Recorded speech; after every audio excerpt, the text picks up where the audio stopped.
So, welcome back to the news. I brought the news back because I had so many requests to bring it back to. So many people asking me to do the news bit again because I thought it was funny and humorous, and it kind of is. So let's try and be funny and humorous. So, first one off the mark is the brand new world premiere of the Golf GTE, which I have a couple of pictures of. I'm going to flash them up on the screen there. This is a plug-in hybrid. It's going to be able to drive 50 kilometers on full electric and 939 kilometers in hybrid mode. It's powered by a 1.4 TSI engine and will also have a 150 kilowatt electric engine attached to it as well. It puts out 35 grams of CO2 when it's running on a petrol engine or running on a combination of the two. An electric motor is up to 75 kilowatts, 102. System power reaches 150 kilowatts, 204 PS. Maximum torque is 350 newton meters, which is pretty good. It's following on from the GTG. The GTE is the third in the GT model series. A GT. There's a lot of GTs there. Standard features includes LED headlights and composition media radio system with a 6.5 inch display. Golf GTE will arrive in dealers the first markets in worldwide in autumn 2014. So keep an eye out for that. One problem I do have, and I have this with every hybrid car, is that they put down zero emissions, all this zero emission stuff. They're not really, you know. 35 grams CO2 is not zero. Then they have to make them and manufacture them. There's plastics, there's oils, there's metals, there's everything that needs to be done. They all emit, there's all emissions there, okay? So zero emissions is not really factually correct as a thing to say. It's not, don't worry, electric cars, full electric cars, same thing. They're not actually zero emissions. There is some emissions created by those cars in every step of their manufacture and in every step of when they're driving.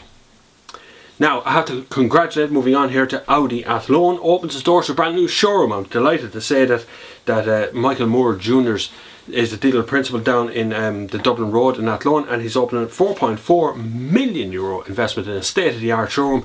Delighted to say that's absolutely brilliant, because it will of course create jobs from that. They support a lot of jobs currently as it is. They have survived, which is the great part. They have actually survived the culling during our recession times of everybody. Michael Moore's of course have been in Portarlington since 1972, so they're 42 years in business, and it's a great idea that Audi Athlone now has a €4.4 million investment in a brand new showroom, and that's fabulous. Now, on with the next bit. Congratulations, lads. I'm sure we'll drop down. I know some lads, I'll drop down there at some stage and say hello. Opel Adams new petrol turbo engine to premiere in Geneva. Now, as long as Opel remember that there's no driving in Geneva, and Geneva is a tiny little show. If you ever want to go to a car show, actually entertain yourself, if you're interested to go to a car show, Geneva is a good one. It's actually small. You can get around it in one day. It's kind of in one great big hall with an escalator in the middle of it, and you kind of go up and down it. It's neat. You kind of get to everything and see everything in one go. Not like Paris or most Frankfurt, especially. Frankfurt's an enormous bloody place. It goes forever. But anyway, back to Adam for a second. The Opel Adam, it says 3-cylinder petrol engine with remarkable CO2 emissions, just 99 grams. That's pretty good. Teamed with an all-new 6-speed gearbox, 30% lighter than the predecessor. I take it that means that the gearbox is 30% lighter than the predecessor. And the new Adam colours and trims give even more individualization possibilities. Individualization. That's a hard word to say. Individualization. I can say it now in English. Anyway, it's an individual choice.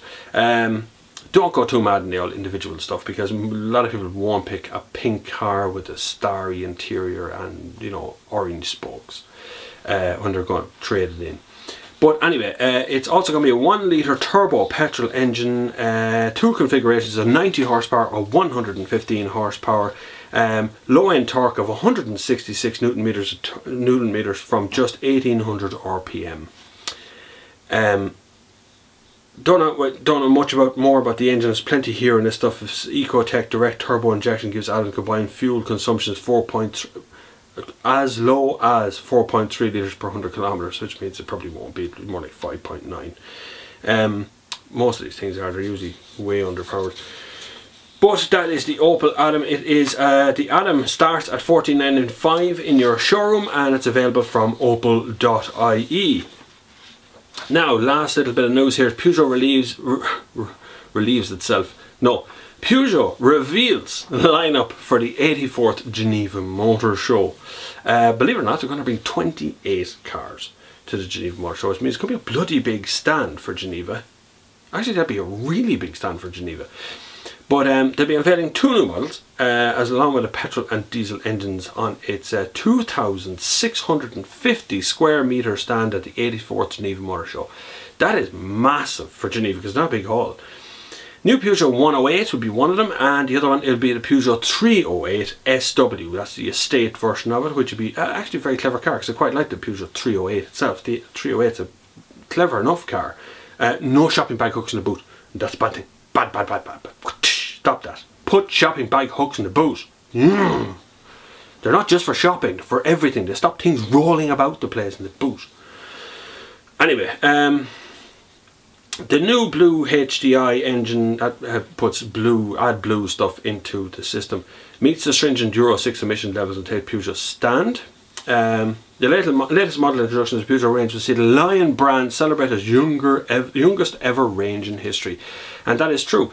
They never had a younger range of cars. They brought out a huge amount of cars last year, and the same again kind of this year, more stuff. So the sales career of Peugeot's 800,000. Now they are talking, Peugeot to some degree have been under fire recently because they've got a massive bailout from the French government. They've had to reduce the Peugeot family have had to reduce their amount of money they've got going in, or amount of shares they have in the Peugeot company to like 13.5%, and the French government have taken 13.5%, and then the Chinese people who've invested in the company have taken 13.5%. So they're all kind of, you know, cutting the company up in bits, and Peugeot now are at their lowest amount of investment in the company, the ownership levels. I think it'll all come right. I think Peugeot's after doing all the right money in all the right places to make a good, decent lineup for what's ahead of them. So I wish Peugeot all the best with their Geneva Motor Show. I'm sure I will bring you plenty of pictures. Well, already pictures have come out from all of the car companies about all of the stuff that they're putting out on their Geneva Motor Show.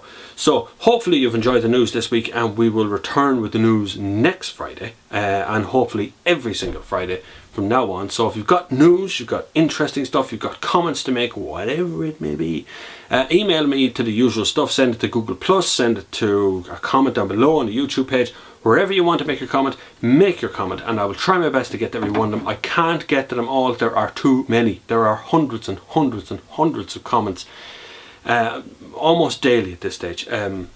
We're doing well. I'm just about to start celebrating my 6th millionth viewer on the channel, which is something I never dreamt would be possible.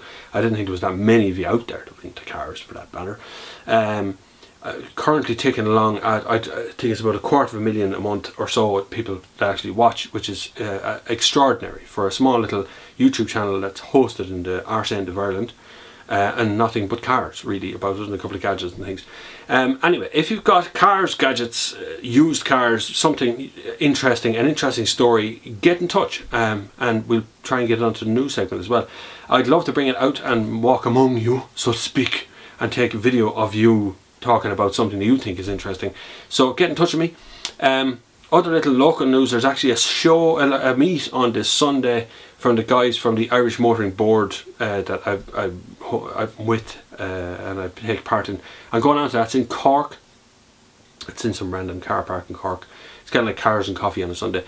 So I'm heading down to that this Sunday, and I'm bringing the kids, and we're all going to make a day trip out of it down as far as Cork and have a look at a few cars that belong to people. And I'll take a few pictures of that and that'll be on next week's news. So until the next time, I shall see you on the far side.